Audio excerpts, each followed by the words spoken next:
Praise the lord అందరికీ. ఈ ఛానల్ని ఆదరిస్తున్న వారందరికీ మా కృతజ్ఞతలు. గుడ్ ఫ్రైడే, శుభ శుక్రవారం. ఆ రోజున యేసుప్రభుల వారు చనిపోయారు కదా, మరి ఆ రోజును మనం శుభ శుక్రవారంగా ఎందుకు పిలుస్తాం? ఈ వీడియోలో తెలుసుకుందాం. శిలువ మరణాన్ని బట్టి నిజానికి ఇది సంతాప దినం కావాలి.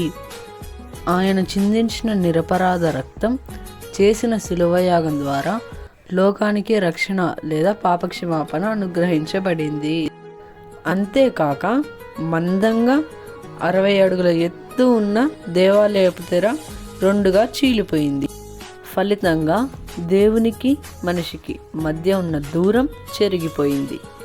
ఇంకా భూకంపం వచ్చి బండలు బద్దలవడం ద్వారా సృష్టి కూడా స్పందించి ఆయన దేవుడి కుమారుడని సాక్ష్యం ఇచ్చింది.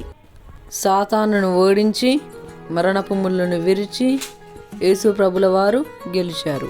సమాధులు తెరవబడి మరణించిన పరిశుద్ధులు లేచారు. ఇన్ని శుభాలన్నీ ఆ రోజే జరిగాయి. కాబట్టి ఆ శుక్రవారాన్ని మనం శుభ శుక్రవారంగా పిలుస్తాము. అటువంటి శుభ శుక్రవారాన్ని అందరం కలిసి ఆనందంగా జరుపుకోవాలి. కానీ మనం ఏం చేస్తున్నాం? ఏడుస్తూ, బాధపడుతూ, ఉపవాసాలుంటూ, అప్పటి బాధను గుర్తు చేసుకుంటూ అదే బాధలో మునిగిపోతున్నాం. నేను ఉపవాసానికి వ్యతిరేకిని కాదు. శిల్వ శిక్షలను తలుచుకొని ఇప్పటికీ అదే బాధలో మునిగిపోవడం సరైన విషయం కాదు. మనం నిజంగా యేసును సిలువ వేసిన కాలంలో ఉంటే ఇంతకు మించి బాధపడచ్చు.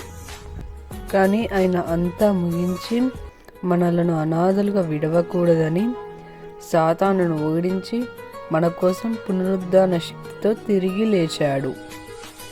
అంతా తెలిసి కూడా ఏడుస్తూ, బాధపడుతూ దేవాది దేవుణ్ణి బాధ పెట్టడం సరైనదేనా? ఒకసారి ఆలోచించండి. క్రైస్తవ్యం మతాచారానికి సంబంధించినది కాదు. ఇది క్రీస్తును అనుసరించే జీవ మార్గము. పాపాల నుండి విడుదల పొంది దేవునితో సంబంధం కలిగి యేసుని పోలి జీవించాలి. కాబట్టి గుడ్ ఫ్రైడే అనేది శుభాల శుక్రవారంగా గుర్తించండి. లోకానికి అనుగ్రహించబడిన రక్షణను బట్టి ఆనందించండి. క్రీస్తుని పోలి జీవించి అనేకులకు మాదిరిగా జీవించండి. Thank you for watching. ఈ వీడియో కనుక నచ్చితే లైక్, షేర్, సబ్స్క్రైబ్. ఈ వీడియోలో ఇంకా ఏమైనా సందేహాలు ఉంటే కామెంట్లో తెలపగలరు.